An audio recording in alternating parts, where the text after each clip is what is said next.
Let's go.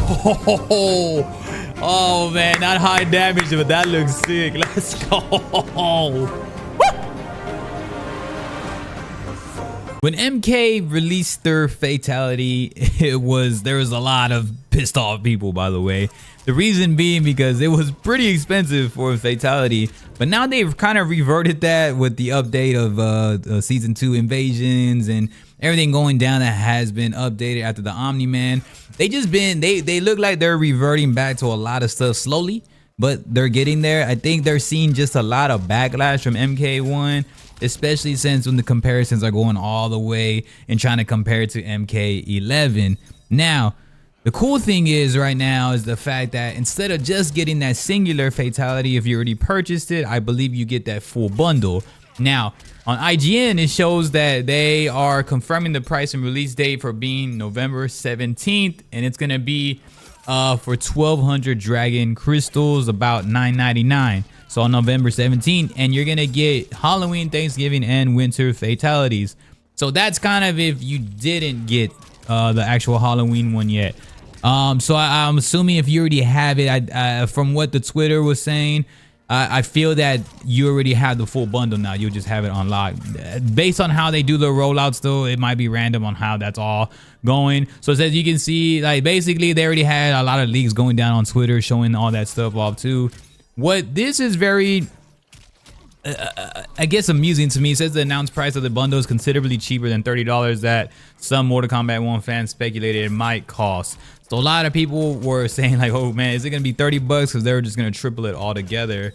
And so that has been a lot of the stuff going down like that. For separation, to really compare this, also it also talks about Omni-Man being $7.99 on its own. So Omni-Man $7.99 on its own, unless you got the combat pack also. So that's just kind of how it's going with the microtransactions and the updates on that stuff. Omni-Man also has been really great though.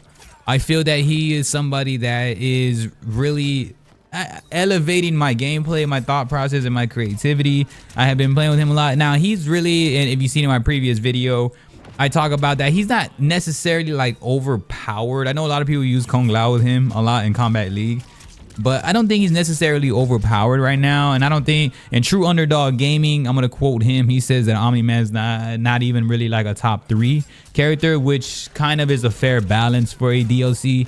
You don't want him like super weak. Obviously you gotta pay for the damn character, but you don't want it to be an automatic top where it's a pay to play situation, which I did reiterate a lot in my previous video before this, and what True Underdog Gaming had been saying also, who is a huge MK creator. So there's a lot of credibility there. Thank goodness, validating what I was saying, because I was like, well, Omni-Man's good, but he's not all crazy OP. And there's a lot of things where I know meterless damage at times he can get a pretty good high, but it fairly balances out after a while when you start tacking on more and more stuff. So I feel that their launch overall with Omni-Man has been great, and for that price I think it's really, really good. Now that Fatality as a singular, that's terrible, but now that they're bundling it all together, I feel that they have been doing good. Now Mortal Kombat again has been kind of backpedaling a little bit. You can tell the combat cast, they're very nervous. They turned off a lot of the comments, they turned off all the live chat.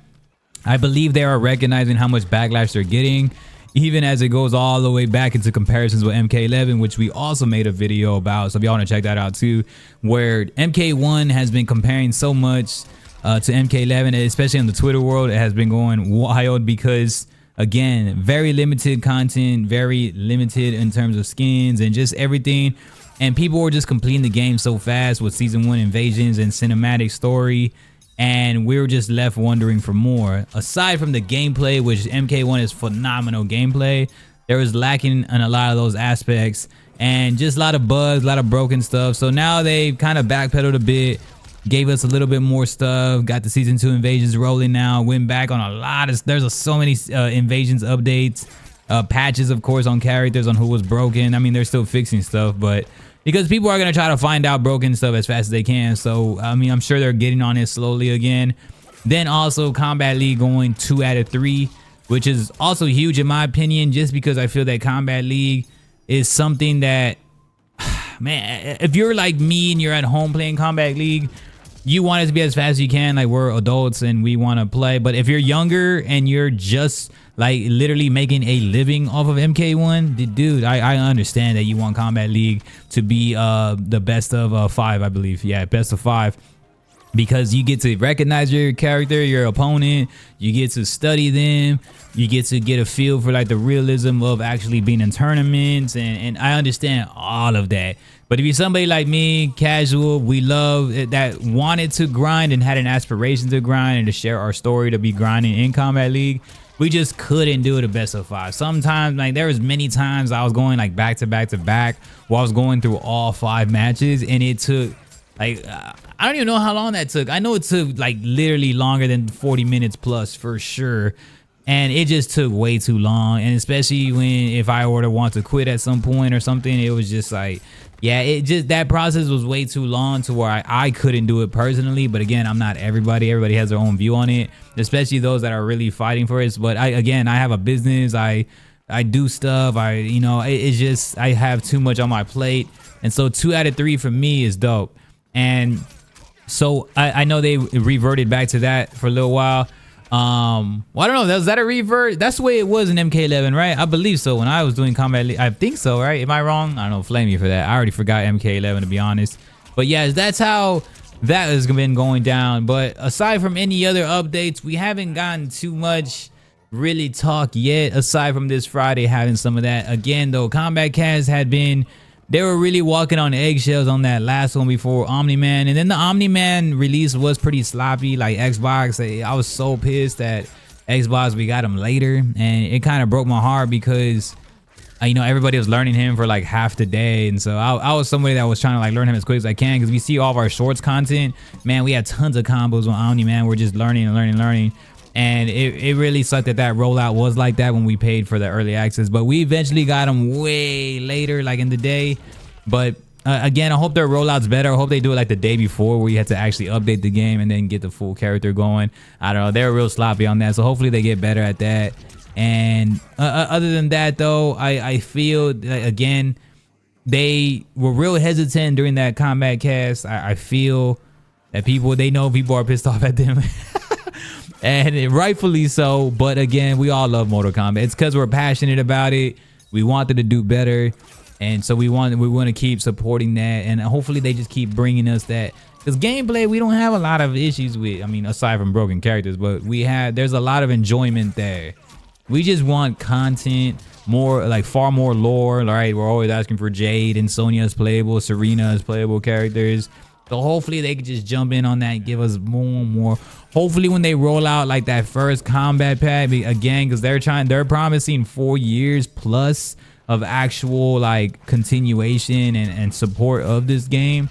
So hopefully like after a slow first combat pack, we start getting stuff a lot faster, because we can get stuff a lot faster with even additional characters and more and an additional story arc. That'll be great. That's just my opinion. I think they'll be able to eventually get it after like 2024 starts rolling around. Because again, they have to look longevity at the end of the day. They can't just give us everything. So I kind of respect what they're doing, but I think I am impatient. I'm not gonna lie. It's badass. I love playing it, man. So hopefully they can get to it though. Y'all gotta let me know what's up though. What do you think on all these updates? Have you got all the fatalities? Do you have the combat pack, or are you getting anything else? Have you unlocked everything? Are you Elder God on Combat League already, bro? Like, just flame me for that too. Let me know what's up, man. I appreciate y'all support, and again, it does really go a long way, man. Peace.